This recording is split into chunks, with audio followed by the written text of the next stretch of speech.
Assalamualaikum warahmatullahi wabarakatuh. Perkenalkan, nama saya Kanaya Zahra Zalianti, mahasiswa Universitas Riau, Program Studi Pendidikan Pancasila dan Kewarganegaraan, Fakultas Keguruan dan Ilmu Pendidikan. Di sini saya akan menampilkan sebuah video singkat mengenai sejarah bahasa Melayu modern. Bahasa Melayu modern adalah hasil dari perjalanan sejarah panjang yang dimulai sejak masa prasejarah, melalui fase-fase penting dalam kebudayaan dan peradaban di Asia Tenggara. Sebagai bahasa yang berasal dari rumpun Austronesia, bahasa Melayu awalnya berkembang di pesisir Sumatera dan semenanjung Malaya. Kedekatannya dengan jalur perdagangan maritim membuat bahasa ini cepat menyebar dan menjadi alat komunikasi antar bangsa di kawasan tersebut. Perjalanan menuju bentuk modern dimulai sejak masa Kerajaan Sriwijaya pada abad ke-7 Masehi, di mana bahasa Melayu kuno digunakan dalam prasasti yang ditulis dalam aksara Palawa dan bahasa Melayu bercampur Sanskerta.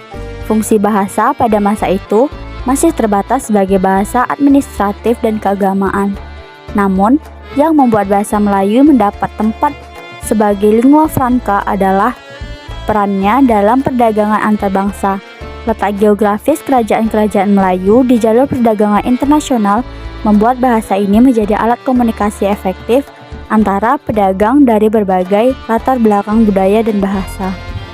Ketika bangsa Eropa, khususnya Portugis, Belanda, dan Inggris, mulai mengkolonisasi Asia Tenggara sejak abad ke-16, bahasa Melayu tetap digunakan secara luas oleh penduduk lokal, terutama sebagai bahasa perantara antara pemerintah kolonial dan masyarakat.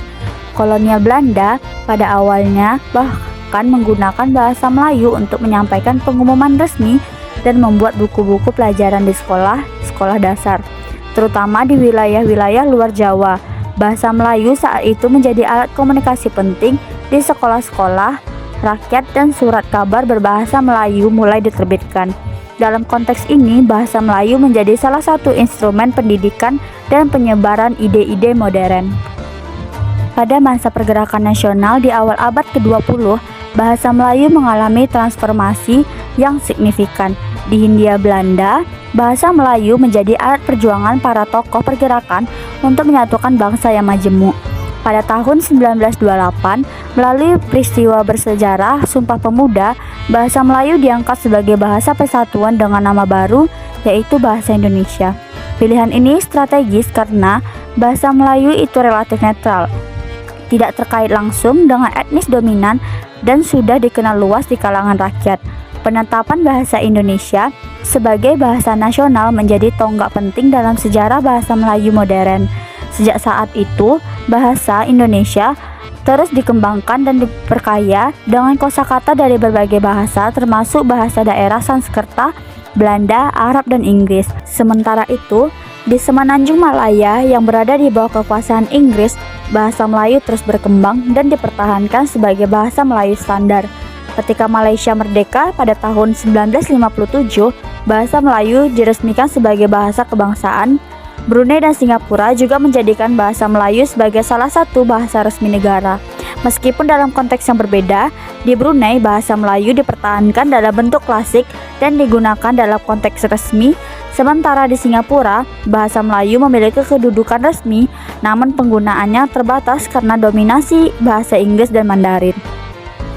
Bahasa Melayu modern di berbagai negara mengalami perkembangan yang berbeda, tergantung pada kebijakan bahasa, pengaruh kolonial, dan arah politik budaya nasional masing-masing.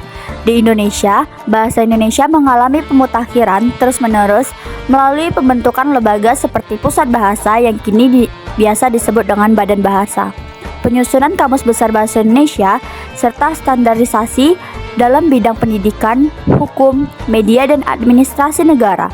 Pengaruh Belanda terlihat jelas dalam kosakata, struktur kalimat, dan istilah teknis. Di Malaysia dan Brunei, pengaruh Inggris lebih kuat dalam pembentukan kosakata modern.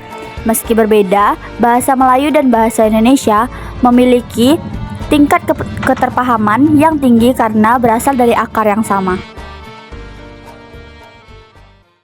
Sekian video singkat dari saya. Apabila ada kesalahan mohon dimaafkan. Assalamualaikum warahmatullahi wabarakatuh.